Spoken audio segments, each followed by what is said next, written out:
I noticed like half a minute or a minute after they started coming behind me, and they just parked parallel to my car. And then they kept driving next to my car and kept trying to block me.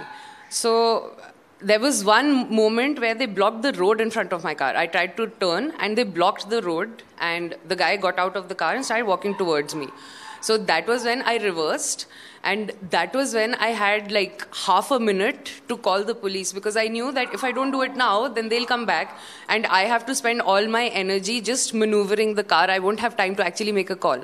So while I was getting away from them and they were reversing and again coming after me, I called the cops. And I mean, I don't, like, you know, how I got the idea is just they taught us in school, right? Like, since we were kids, this is what they've taught us. If you're in a problem, you call the cops and you call 100 number. And especially with Chandigarh police, because anywhere you go, Chandigarh police is the only one in the entire country who offers women rides home.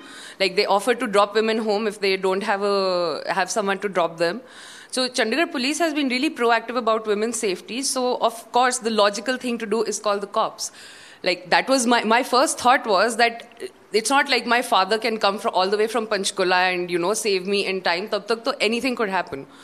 So I called the cops and they responded really well. I told them I can't stop. I'm going to keep driving towards my house.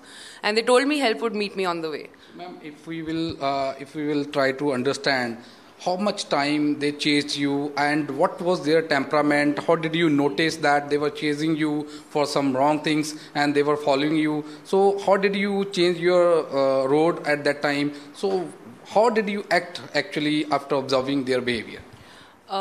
So basically, I just saw in my rearview mirror that a car behind me was coming really fast.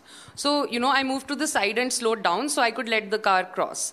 But instead of crossing, when they got next to me, they just stopped and then started moving with me. So I turned and their car turned with me, and then they kept swerving into my car, trying to like scare me into stopping, you know, pretending that they'll hit my car. And I was in a sedan, they were in an SUV, so they had the bigger car. If they had hit me, I would not have been able to get away or do anything about it. So my entire energy was focused on not letting them touch my car and just getting away from there. And I could see, like, you know, they were smiling. Every time I looked there, they looked really happy to be doing this. And obviously, I got freaked out because I'm a girl alone, and I didn't know at that point how many guys were in the car. I could see 2, there could have been 4 or 5. So my only intention was to get away from them.